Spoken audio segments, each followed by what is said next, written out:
Indonesia's precious rainforests have been under continuous assault for decades. The rate of destruction has accelerated since the late 1990s due to massive illegal logging, spurred on by corruption and collusion by the authorities. More than 2 million hectares of forests are being lost every year, with the huge islands of Sumatra and Kalimantan bearing the brunt of the onslaught. It is predicted that lowland forest in both of these areas will be wiped out in the next 7 years. As forests are destroyed in western Indonesia by a powerful coalition of timber bosses supported by the police, army and politicians, their attention is now switching east. Their relentless march of destruction has moved to Indonesia's last frontier, the province of West Papua.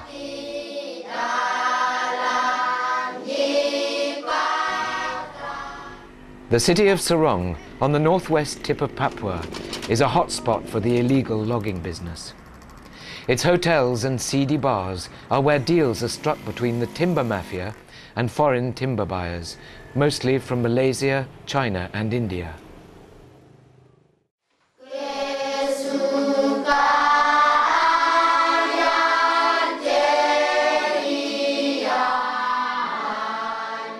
Much of the illegal timber traded in Sorong is bound for the international market. In 2002, the Indonesian Navy seized the Singapore-registered vessel, the ASEAN Premier, carrying illegal timber destined for China.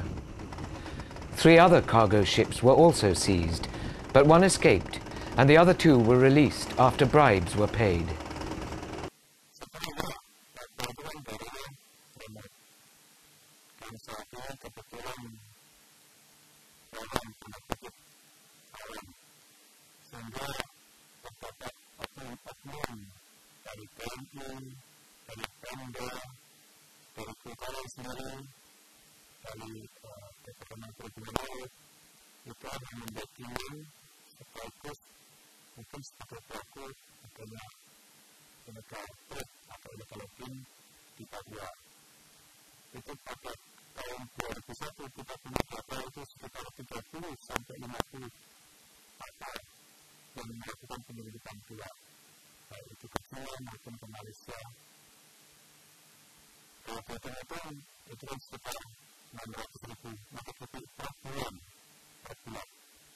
The prime target for the loggers is the Merbau tree, a threatened species with the last commercial stands found on the island of Papua.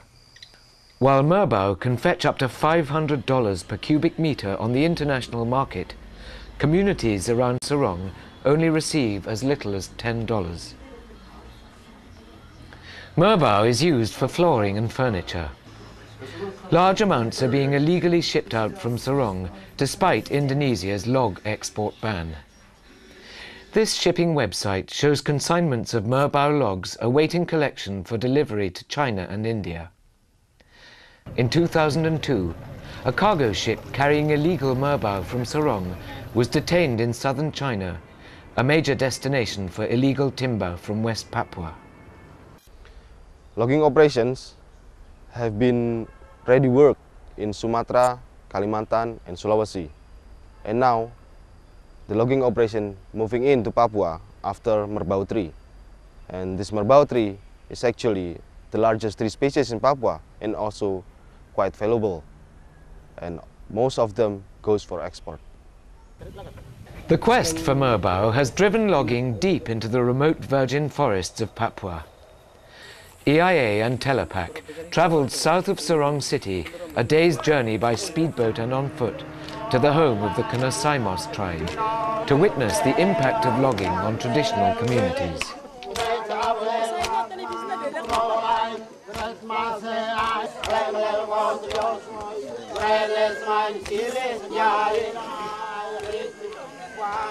The Kanasaimos people rely on agriculture, fishing, hunting and farming for their needs.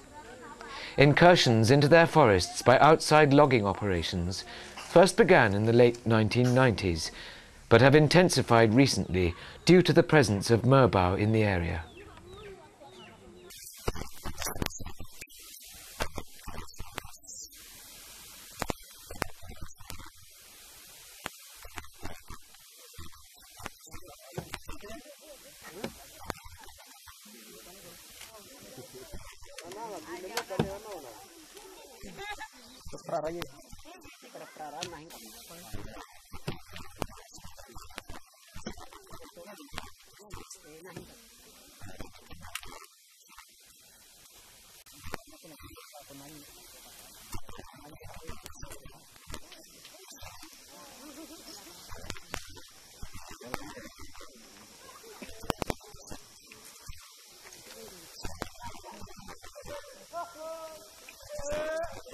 Bosan nak?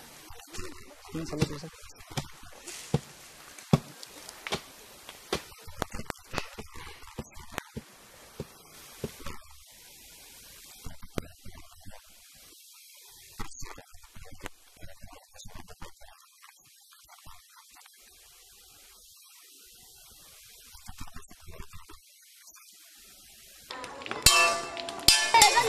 Mereka bergiti-giti. Oi.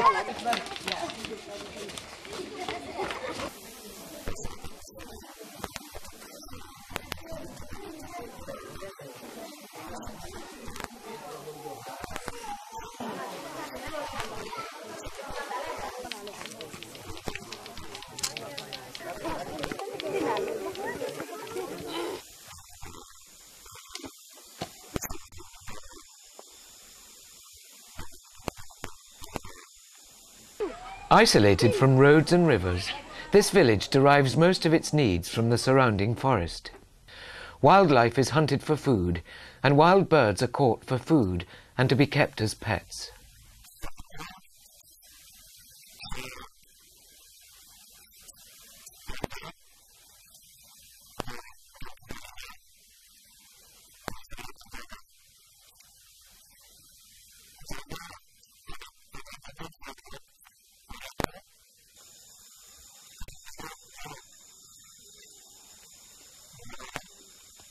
But logging operations are already affecting villagers' ability to live off the forest. Dampak dari penebangan di wilayah Kena Saimos itu mengakibatkan adanya satwa-satwa di situ jumlahnya berkurang. Sebagaimana pindah dari tempat itu ke tempat yang lain. Contohnya, masyarakat berburu burung di tempat itu tidak mendapat lagi seperti yang dulunya. In 3 locations in the Kena Saimos tribal lands, illegal Merbau logging is taking place against the wishes of the community.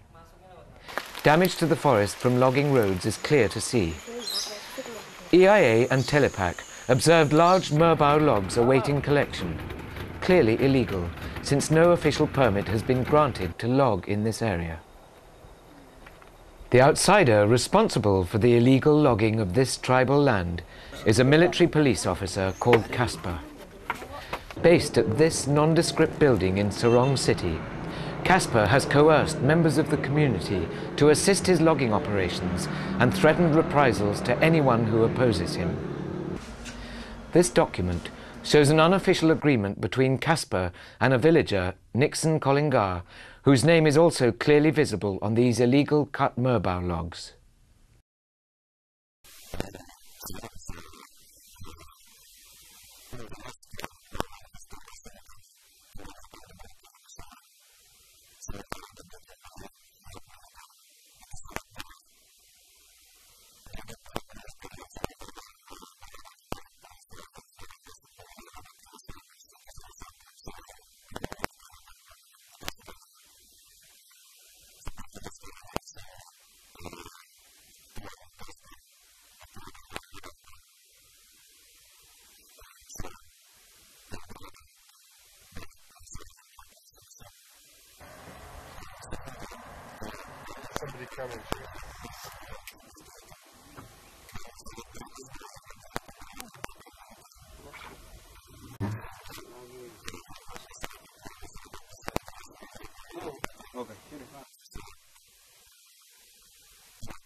Under autonomy laws, West Papua has adopted a system of small-scale logging concessions called copper mass.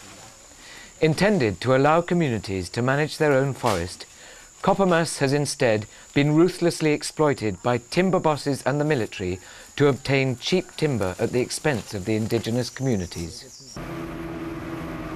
The exploitation of this copper mass system is clear to see in Raja Ampat, a unique group of islands in Sorong province. Around half the 120 or so copper mass concessions in the province are located in Raja Ampat, despite the islands being sparsely populated. EIA and Telepac visited Salawati Island with local activists and found logging activities in protected areas.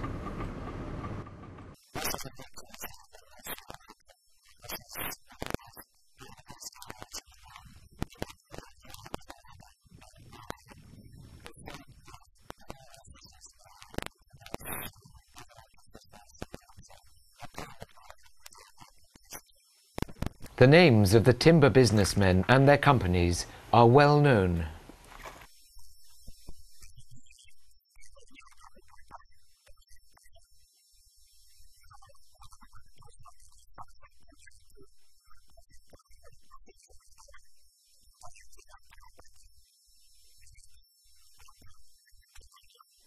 In 2002, the Kalyam area in the north of Salawati Island was logged by the same company, PTUSA, despite the area being within a nature reserve. The damage done by the logging is clearly visible, yet the community received no compensation. Companies like PTUSA are able to act with impunity due to collusion with the military.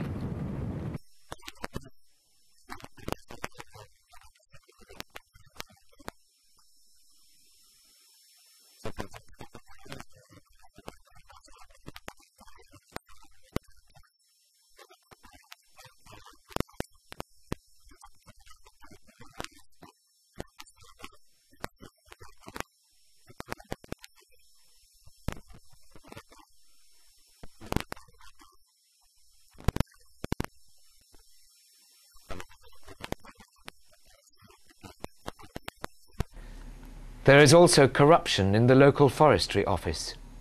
Here, officials willingly and illegally redraw the boundaries of protected areas to suit the needs of timber companies, allowing access to valuable timber. Documents show that the companies even pay the forestry office expenses for boundary surveys. Much of the timber stolen from Raja Ampat enters the international market.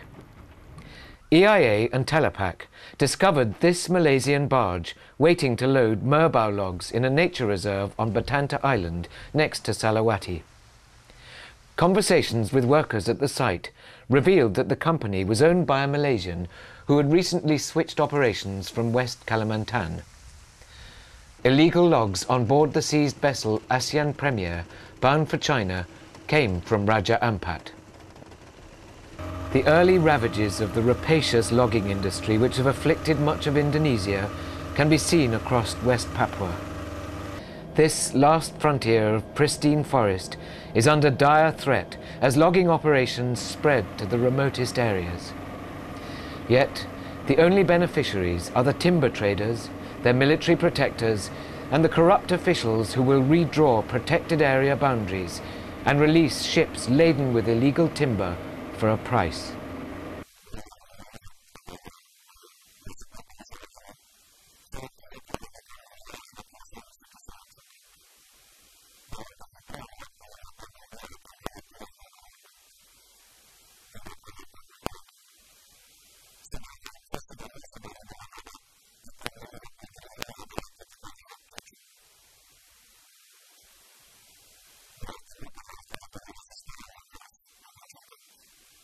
Promises by the chief of the Indonesian military to root out corruption and by the Indonesian government to stop illegal logging have come to nothing.